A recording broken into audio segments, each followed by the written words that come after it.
So the next chapter is chapter 9, and the first topic is accountability. So accountability includes things like social responsibility and sustainability. And the premise behind corporate responsibility is that a company must be accountable to its employees and community members, in addition to making profit for its shareholders. So, do you think of corporate social responsibility in terms of dichotomy, or do you think of CSR in terms of continuum? So, when you say dichotomy, a firm is either socially responsible or not. And when you say continuum, all firms are either more or less socially responsible depending on the number of factors and the context in which they occur. So, the economist measures of CSR are unhelpful to those who advocate for greater CSR, and that's because of two reasons. First, they contain the biases of the measuring organization. Second, CSR is more complicated than a simple yes or no. So, all firms contains good and bad, and the goal is to be able to capture accurately the net effect on balance. So, is a firm better or worse than the other firms? So, the difficulty lies in equating these effects across the spectrum of firm activities. So, is a responsible firm in the pharmaceuticals industry, for example, is equivalent to a responsible firm in the airlines industry? So, it is impossible to answer these questions. Meaningfully, unless you use a standard evaluation system that captures all dimensions of actions across all firms and industry. So as such, any attempt to use dichotomous ratings to measure a causal relationship between CSR and overall firm performance is unlikely to generate reliable or valid results. So, in terms of strategic CSR, therefore, it is essential to think of firm performance as a continuum rather than a dichotomy, right? So, once CSR is thought of in terms of a continuum, so what is the best way to measure it? So, in adding up the good and the bad, it is firms that have a net positive effect that are incorporating social responsibility into everyday operation. So capturing all possible metrics in a way that is objective and permits comparability across firms and industries. Alright? However, it is incredibly complex.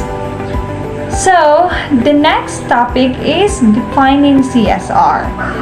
So, in order to measure CSR, of course, we first need to define it. But as with many things related to CSR, this is easier said than done, alright? Because as noted in the glossary at the front of this book, consistent definition, rhetoric, and vocabulary remain elusive and fiercely debated within the field of CSR. So, meaning to say, there is no exact meaning to what CSR really is, or what do we call this, like the exact meaning or the standard meaning on what CSR really is.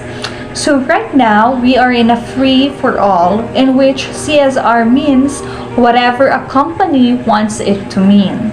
So this makes it difficult to have a proper conversation about what corporate responsibilities are and should be. So in other words, in spite of a large and growing body of work that seeks to understand a firm's social responsibility, there remains great confusion and inconsistency. Far from the absence of possible definitions, the problem is rather that there is an abundance of definitions which are often biased towards specific interests and thus prevent the development and implementations of the concept. As a result, the CSR literature remains highly fragmented. While there is a broad agreement that firms have a social responsibility, there is a little agreement on what the responsibility looks like in practice. So, how can we argue that CSR is important when we cannot even agree what CSR is, or at least narrow it down to a reasonable set of definitions? So, if CSR remains idiosyncratic, then it loses its essential meaning and ability to influence the way we structure the economic order. So this confusion suggests the need for additional clarification and hopefully some agreement before we can begin to measure this complex concept. And it will be discussed in the next topic. For this video, I will be discussing about the measuring CSR and CSR standards. So first, we will start with measuring CSR. CSR measurement can be defined as a way to quantify the performance of organizations in the field of corporate social responsibility. By measuring the impact of your CSR, you can connect the value of your activities to your company's bottom line. So, for example, you can establish a link between skill development and lower training costs, employee satisfaction and lower turnover rate, and even growth in sales lead that increase revenue. Here are some ways to help you measure your CSR. First is benchmark your business against others. So here you need to measure performance and set your targets. Second is refine your matrix as you go. So here are some examples of your matrix. So first, be specific of your goals. Second is be reasonable estimations of achievements. Third is refined objectives and targets with experience. The third one is use key performance indicators or KPIs to measure your environmental performance. Along the way to social impact, there will be a lot of inputs and outputs. So getting hangouts of vanity matrix will be tempting. So you need to understand the difference between activity measures and outcome matrix in your CSR work. The last one is settle on clear outcome goals at the outset. It's fine to have a big and ambitious vision, but when it comes to CSR work, make sure it's grounded in community perspectives and diligent research. How to evaluate social performance using modern tools for corporate giving management. So there are 5R plus 1I framework for measuring CSR. So the 5R are revenue, reputation, recruitment, retention, relationship, and the I is the impact. Let's start with revenue. In revenue, you are focusing on your cost savings, new customer acquisition, and customer retention. The second one is reputation. You need to be aware of your brands and measure your improvements in customer perception. The third one is recruitment. Your amount of top talent attracted to organization. The fourth one is retention. So for example, your increased employee retention, engagement, and satisfaction. The fifth one is relationship. You need to improve your business partnerships. And the last one is impact. So impact is the measurable positive outcomes based on community assessments and KPIs. The second topic is CSR standards. So CSR standards can play a role in reducing boilerplate language by prescribing what and how firms have to provide information, but only in a standards are specific enough. CSR is a very complex term, which covers so many aspects that there is a need to introduce some standards allowing the company to practice it. So there are three types of standards: the principle, reporting, and certification. So the first one is principle. Principle is you can have to sustain the business with principles which could be eventually used as guidance. The second one is reporting. So based on CSR standards, it is more focused on specific performance expectations which the company can use for reporting. The last one is certification. So based on CSR standards, it provides compliance targets, and through audits, the company can be evaluated. When a firm's CSR reporting is both transparent and honest, it allows external observers to evaluate all aspects of the organization, its managers, and policies. The reporting of a firm's activities in a misleading way, however, if discovered, can have a negative impact on external stakeholders' perception of that organization. For example, BP was responsible for 104 oil spills in the Arctic between 1997 and 1998. BP received the largest fine in the history of the U.S. Chemical Safety and Hazard Investigation Board, over $87 million. ExxonMobil has had just one OSHA fine for egregious, willful safety violations. So, parihara na siya sa government dito sa Philippines. If transparent ka sa imuhang credentials, especially sa COA, like audit rating, syempre masaligan ka. But if ever dili ka honest sa record or dili transparent ang imuhang record, like sa business, pwede ka mawalan ng stakeholders or mga like customers na musalig or mutrust nimo. In other words, despite recent advancements in CSR reporting, it still has the risk of being greenwashed and lacks the legitimacy that only an independent audit can deliver. As a result, the field of CSR auditing or certification is constantly changing, with new tools constantly being developed to help observers certify various firms' operations from a CSR perspective. CSR measures are moving beyond the triple bottom line, which measures firm performance and various financial, environmental, and social metrics, into the search for detailed, objective, and verifiable standards that allow comparisons among organizations. So when we say greenwash, it means disinformation disseminated sa isa ka organization so as to present an environmentally responsible public image. So, like sa McDonald's, nakig-partner sila sa Marine Stewardship Council or MSC para ma-certify that their fish products are produced in an environmentally sustainable manner. So, in that way, na sila CSR certification. CSR is, at its core, about connections. Stakeholders have changing opinions.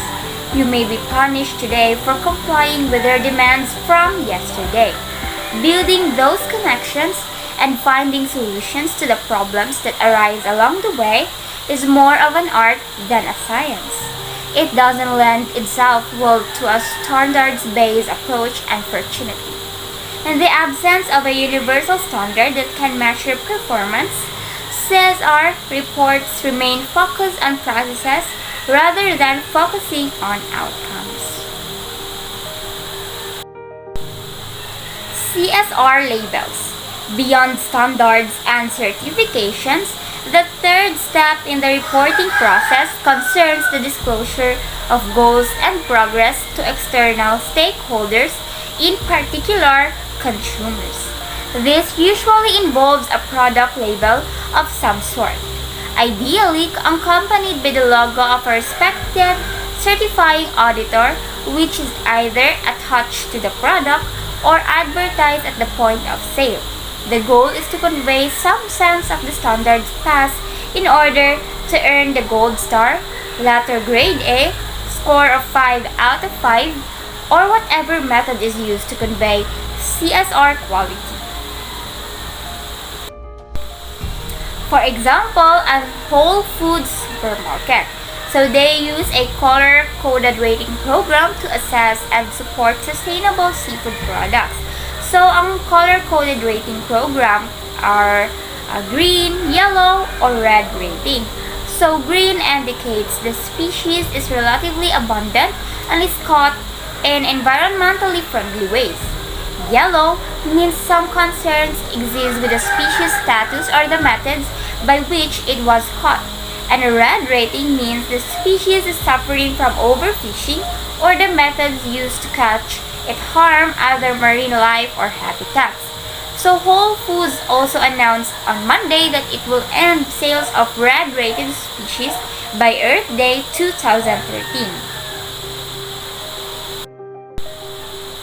Businesses should practice social responsibility and try to eliminate harmful or unsustainable practices from their supply chains.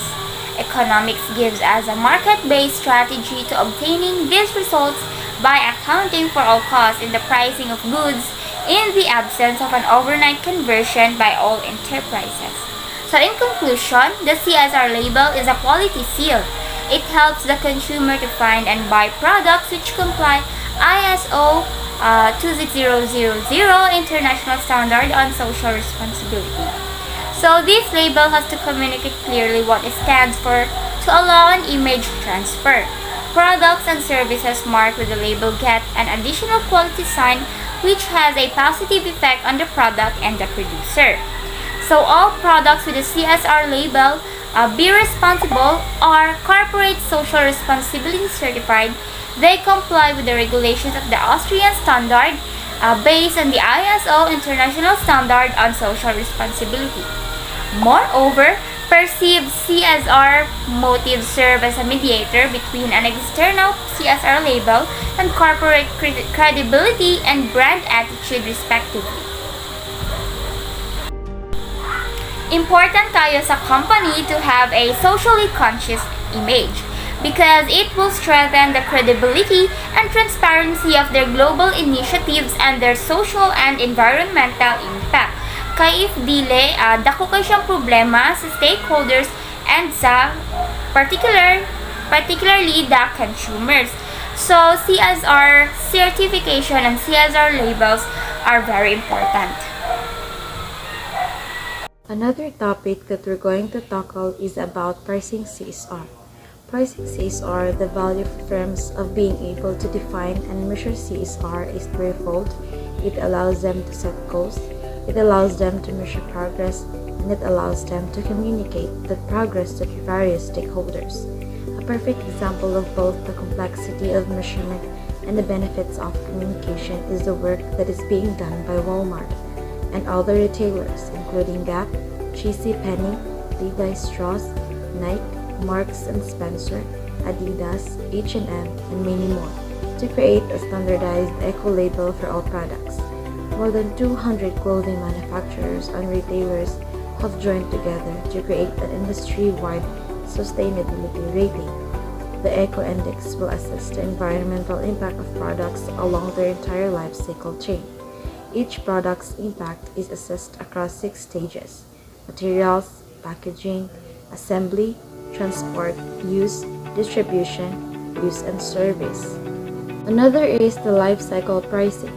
In order for this effort to be effective, the eco-label launched as the HIT Index in 2012 has to grapple with the idea of life cycle pricing. Life cycle pricing is capturing all of the impacts caused by the process of production and the lifespan of a product and allocating a quantitative value to it. The Sustainable Apparel Coalition seeks to add up the positive and negative values to arrive at a net impact score for each product. In short, the group is trying to measure externalities, costs that firms previously have often pushed onto others.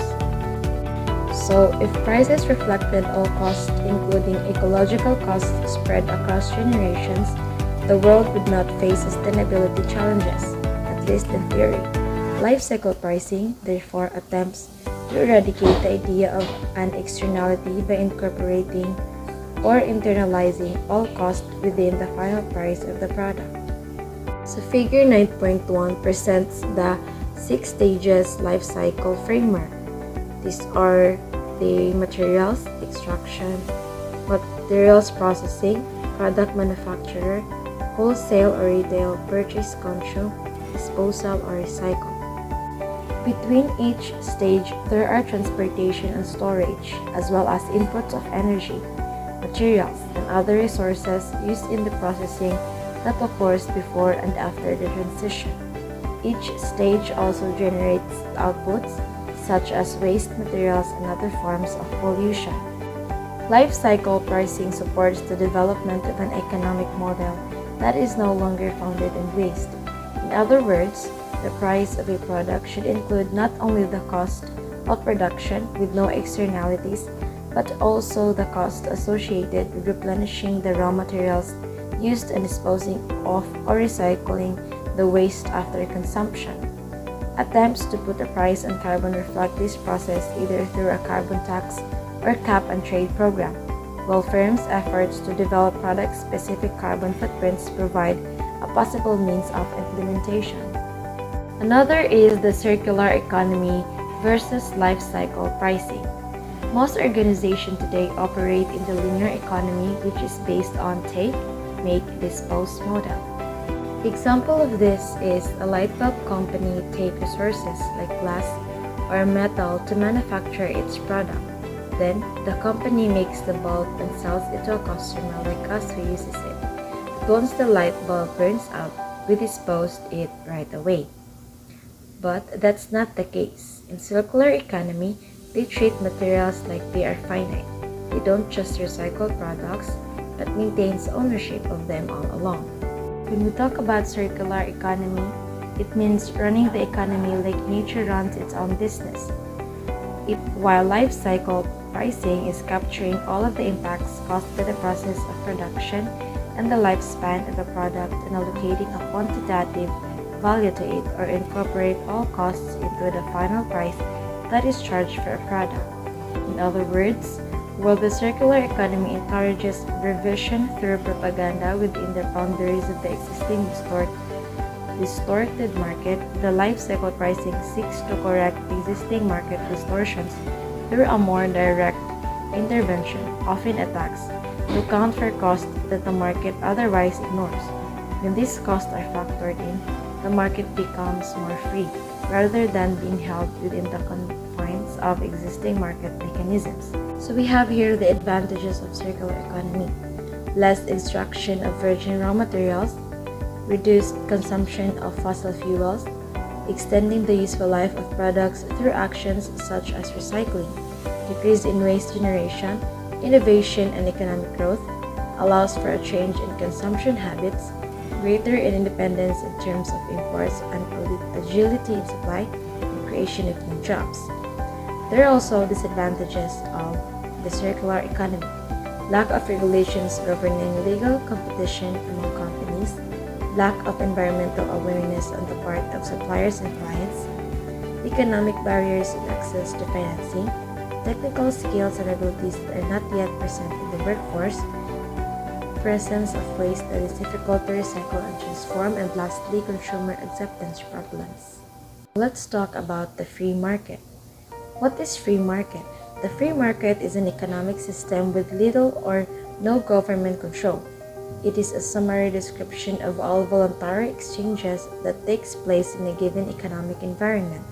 A country's free market economy may range from very large or entirely illegal, depending on its political and legal rules. There are characteristics of free market. First is the limited government involvement. In the free market, governments have little, if any, involvement in the market. That means anything that may affect the normal supply and demand of the goods. Next is private ownership of resources. In the free market, resources are solely controlled by private entities.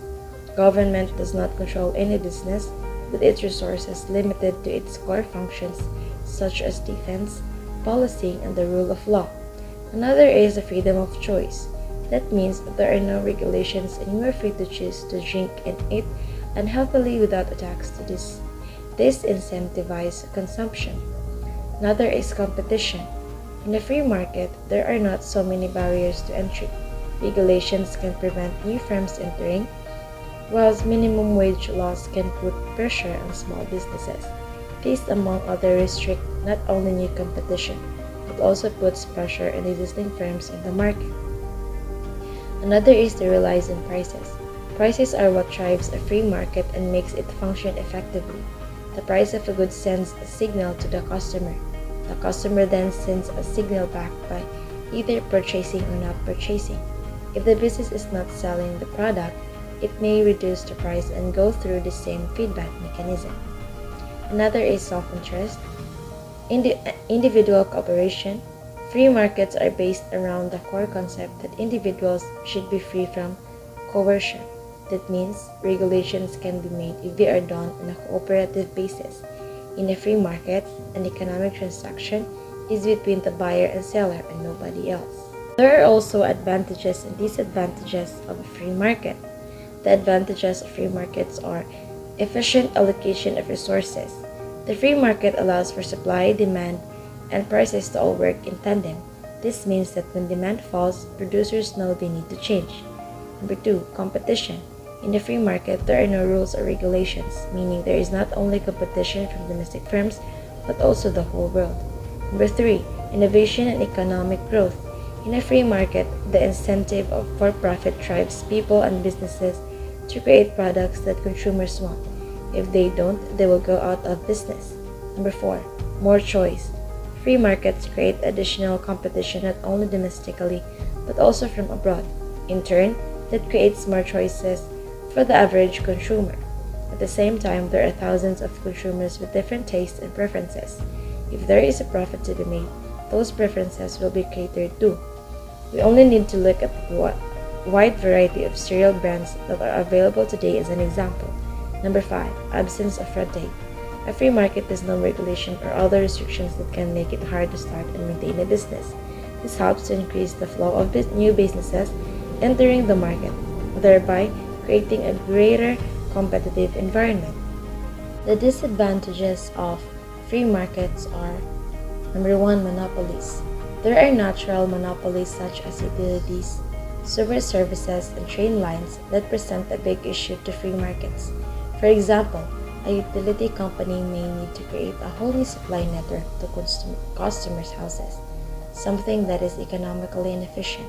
As a result, one company may be able to dominate the market and charge prices over and above the market rate. Number 2, absence of public goods. In a free market, public goods such as free healthcare and education don't exist. They are run by private enterprises. Ultimately, this may mean that many are unable to access such services as they are unable to afford them. Number 3, negative externalities. If there are no regulations or restrictions, it is said that businesses will be free to produce negative externalities, such as pollution. If there are no set laws to limit or restrict a firm's air, water, or waste pollution, then society as a whole pays the consequences.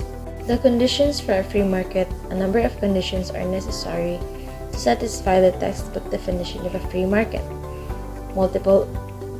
First is the multiple actors on both the demand and supply side of the market. Perfect information held by all parties. The absence of externalities. And lastly, the absence of the distorted incentives posed by moral hazards.